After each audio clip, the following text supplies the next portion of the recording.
Nope.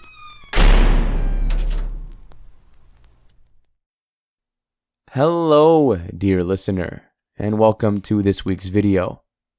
This is actually part 2 of last week's video, so if you haven't listened to that one, highly recommend you go back and listen because you will not understand what is going on.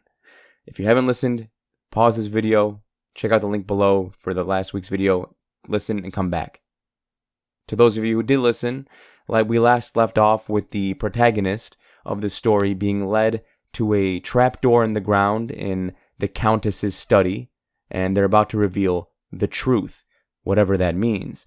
So sit back, relax, and enjoy part 2 of My Mother Was a Heartless Monster, but Sometimes That's Okay.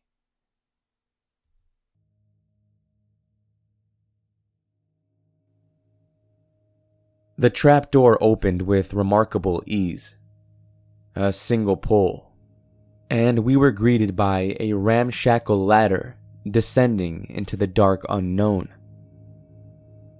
"You are mental if you think for a moment I'm going down there," I sneered. The countess laughed. It's strange, you know. That's the first time I'd ever heard her laugh. "Don't ever change, Emma O'Rourke," she snorted in between strained chuckles. "But you're coming with me all the same." Weird as it was, I was also amazed at how easily her 60-something-year-old body made its way down that ladder. Don't get me wrong, the countess was imposing in her own way, but she was lithe. Her frail frame withered down by age and ceaseless worry. And so I followed her into the darkness, moments later finding myself in a dimly lit cellar, strangely unbecoming of the countess. There was dirt, cracked stone walls, flickering lamps, and that's when I met them again, I say, back now at the church again, my eyes wandering from person to person. I can tell they are uncomfortable, resting in their seats restlessly. "My parents. I couldn't recognize them at first, of course. She fed them maybe every other week. Nothing but skin and bones, really. Pus-filled wounds covering their filthy naked bodies. I don't mind admitting, the sight of them overwhelmed me. It was like a punch to the gut, and it quickly sent me doubling over to the ground. "I figured it was about time you three got acquainted," the countess said darkly. "Emma, meet the Fitzpatricks. Fitzpatricks, this is my daughter, Emma O'Rourke." "Emma?" my mother muttered, her painted voice barely audible. Her eyes were a deep shade of red, drool and snot dribbling down her morbidly skinny face in thick streams. Like my father, she was shackled to the wall, hanging limply from big, old medieval chains. What? I stammered incoherently, gaze shifting back and forth from one tormented parent to the next. "Geraldine, James," the countess said, "I demand your undivided attention. Emma here came looking for the truth, and I firmly believe you owe her that." My father's body shook and trembled as he struggled to raise his head. Don't listen to her, Emma," he whispered hoarsely. "She's a lying bitch." "Oh, am I now, James Virgil Fitzpatrick?" the countess hissed. "Tell me then, truthfully, is Emma here your biological daughter?" I stared at him intently. Yes," he said. "Lies," the countess roared. "Your degenerate brain wouldn't be able to spill the truth even if I nailed it to the wall and cut it open. A solution I am not above considering, mind you." "Emma," my mother pleaded. Please help us." "Enough of this." The countess grabbed me by the wrist and hoisted me up to my feet effortlessly. "She's heard enough. Come now, girl. Leave the vermin to rot in the darkness where they belong." I drop my handkerchief, and as it hits the wood floor, a resounding sloof cuts through the dead silence of the church. "What I did next is the reason why we're all here, isn't it? I put my trust in the wrong place. I didn't heed her advice. Never trust anyone but yourself. My gut told me to leave, to get the hell out of there. But my father, my mother." The keys were right there, just sitting on a shitty wooden table. That's not something the countess would ever purchase.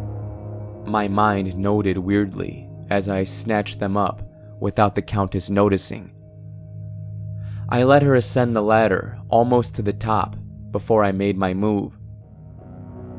"Father," I said, quickly returning to him with the keys. "Hang on, I'll get you out of there." I fumbled with the lock for what felt like an eternity, the damn keys never quite lining up correctly.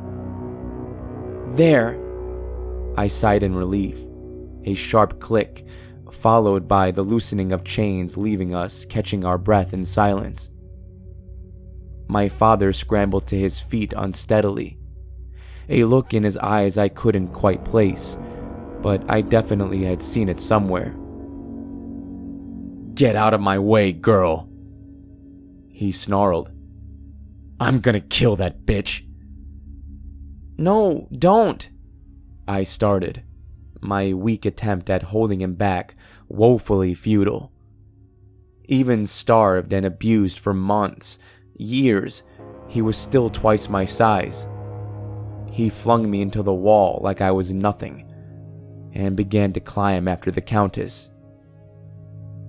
"You know," I say, gaze drifting again to the open casket, "I think she knew I'd do that, on some level. Crazy old bitch, but she knew exactly what she was doing. My father caught up to her in the study, and I don't think I could have stopped him, even if I hadn't taken forever to climb that ladder." I heard the screams and the discordant sounds of bookshelves toppling over, but my shivering fingers failed to grip the ladder properly, and I slipped down it again and again. When I finally resurfaced, my father had the countess on her back, his hands wrapped around her neck in a tight squeeze. I knew where it was without even looking. The letter opener. It felt heavy in my hand. Tiny little thing. So bizarre. Is it sharp enough? I kept thinking. Knowing the countess, though, I had a feeling she sharpened it every night, on the off chance she needed to stab some lowlife to death with it. Like, for instance, right that moment. I say, closing my eyes. I don't want them to see me like this. Stay strong, Emma. Pull yourself together. I don't know how many times I stabbed him, you know? Who the hell would count something like that? 1 stab, 2 stab, nice stab, cool stab. All I know is that I kept at it until he stopped moving, and the floor was wet with blood. "Countess?"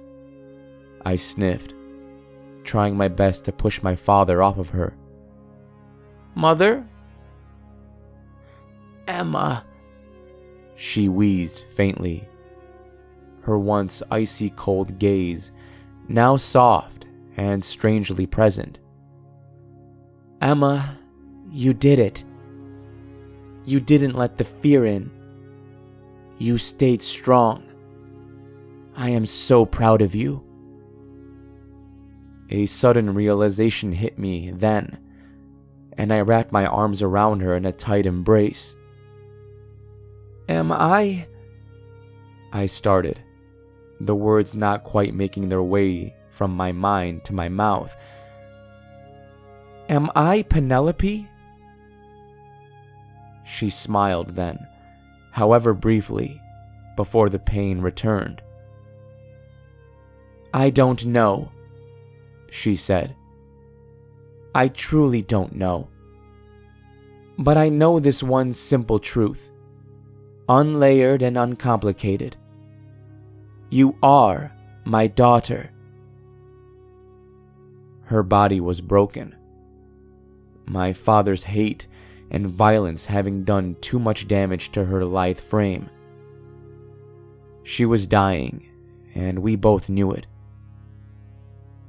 Top left drawer of my desk, she gasped. It has a false bottom. Simple, expected. You will find all the answers there. I'm scared, Mother, I said, resting my hand on her shoulder. She coughed painfully. That's a waste of your fear, girl, she said. Fear only what you cannot overcome, and you will find there's little at all to fear. She passed away seconds later, and I will live by her last words forever. You, disgusting vultures, wouldn't understand. You fear everything. You feared what I'd find in that drawer. You feared what I'd do with the truth. You fear me even now, yet I've made sure the world will never learn what happened here. You fear me because I let my fake mother rot and die in that godless hole under the study. All you do is fear. The countess kept herself busy after her daughter had disappeared. She said it herself. The police did nothing, and over the years, she figured out exactly why. But before opening that particular can of worms, she had to deal with a domestic issue, as she so elegantly put it in her notes. Crazy old bitch. You know how it went by now. Maybe you knew from the start. The ransom letters to the Count, the ones he refused to acknowledge, or even show to his wife. Poor little Penelope, not even worth half her weight in gold in that shitty old bastard's eyes. You all suspected it, I figure. That she killed him. Could never prove it though. And even if you could, I don't think a single one of you would have had the balls to do anything about it. It's getting hard to concentrate. But we're at the final stretch now. Soon, I will be free. Maybe for the first time ever. And it's all because of you. You demented old hag. All because of you, Mother. My parents had been doing it for years. Kidnapping the innocent children of the filthy rich, ransoming their way to a small fortune that they continued to piss away on drugs and alcohol and all the fucking cliches. But what happened to all the Penelopes? To the little ones with parents who couldn't bother to part with their wealth? You guessed it. You knew it. buried in the back garden, under rose bushes, azaleas, the weeds. Dozens of tiny bones and skulls. Beautiful lives never lived because of them. Because of you. The screams sort of take me out of the moment, but I can handle it. Am I one of them? Am I Penelope? In truth, it doesn't matter. What matters is that you, all of you, helped them cover that shit up. Money for silence. So easy. So simple. No real layers to it. A core of corruption and greed. I'm so glad you all made it here, though. That you accepted her invitation. That you guzzled down that welcome drink. Strychnine poisoning is some seriously messed up shit. I read about it extensively before I planned the surface. Easily accessible, horribly painful. Doesn't take that much effort either. Simple. You were all on the Countess's list. Even you, Father Henderson. A man of God indeed. You messed up, didn't you? This is what happens when you fuck with the Countess. A wrath vastly unproportional to your social standing. I stepped down among the writhing masses, a few of them desperately attempting to crawl towards the exit, but failing miserably as the crippling spasms set in. In closing, I say, head held high, proud posture of a countess. Fuck you all. On my way out, I must have accidentally knocked over one of the live candles by the entrance. Shit happens, you know? Just the way of things. I find the sight of the roaring inferno strangely calming, though, now that all the screams have died out. Rest in peace, Countess Fatima O'Rourke. You were my mother, and you were also a cold, heartless bitch, but only when you needed to be. And sometimes, that's okay.